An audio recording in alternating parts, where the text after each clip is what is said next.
गुरुद्वारा बाबा नामदेव समिति द्वारा की गई प्रेस कॉन्फ्रेंस।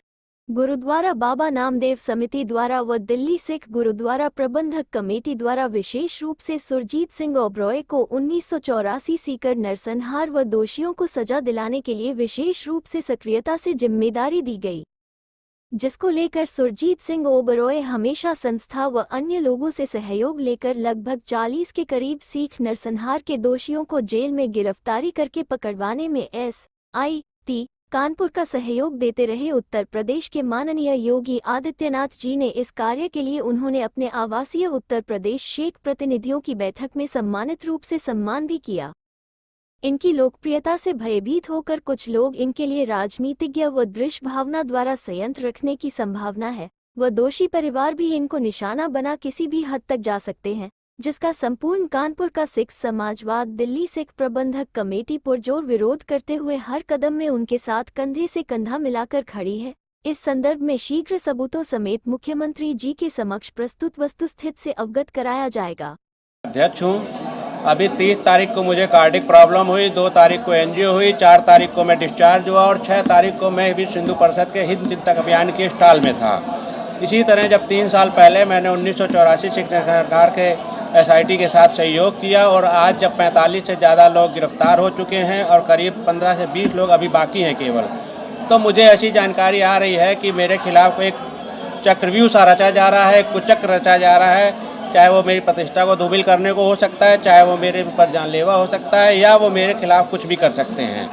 तो मैं माननीय मुख्यमंत्री जी से अनुरोध करूंगा कि जिस कार्य के लिए उन्होंने अपने आवास पे मुझे सम्मानित किया था, वो एक LIU या ऐसी एक SIT टाइप की जो एक संस्था का गठन करके इस पूरे चक्रव्यूह के पीछे के मास्टरमाइंड को सामने लाने का प्रयास करें। सिख समाज आपका किस तरह से साथ दे रहा है? सिख समाज मेरे साथ भरपूर है, विश्व हिंदू परिषद मेरे साथ भरपूर है। मैं चाहता हूं माननीय मुख्यमंत्री जी से कि LIU को लगा करके इस पूरे मास्टरमाइंड के चक्रव्यूह के मास्टरमाइंड के लिए उनको सामने लाने का प्रयास करें। कानपुर के सिख नेताओं के छिटभैये नेताओं को छोड़ के पूरी संगत इनके साथ है। ताई तो है ही है कि SIT के गठन के बाद जो लगभग 40 गिरफ्तारियां हुई हैं, उसमें 1984 के नरसंहार के दोषी पकड़े गए और उन पर लगातार कार्रवाई चल रही है। कानूनी प्रक्रिया के तहत उनके ऊपर कार्रवाई हो रही है। अब ये हमारे और पुलिस के हाथ का नहीं है, ये कानूनी प्रक्रिया में चला गया है। इधर कुछ दिनों से जब से ये मुख्यमंत्री जी ने हमारे सुरजीत सिंह ओबरॉय जी का सम्मान किया, तो यहाँ के जो छिटपुटिया नेता या पिछलग्गू जो करना कुछ नहीं चाहते, अनेक तरीके से ये प्रयास कर रहे हैं कि SIT में अपनी पैड बना के उनको सम्मान दिला ले बड़े पंडाल में और ये कर लें।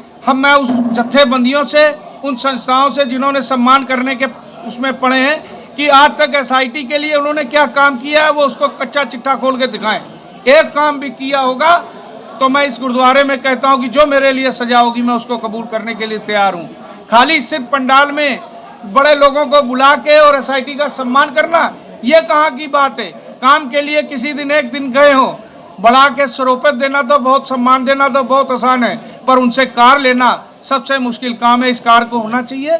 और इधर इनके अपने सुरजीत सिंह ओबरॉय जी के अच्छे कार्यों की वजह से जो दोषी हैं उनके परिवार वाले, देखिए नाराजगी तो हो ही जाती है कि 40 साल बाद ये मुद्दा वो निश्चित होकर सो रहे थे और उनको घर से पुलिस उठा के ले गई।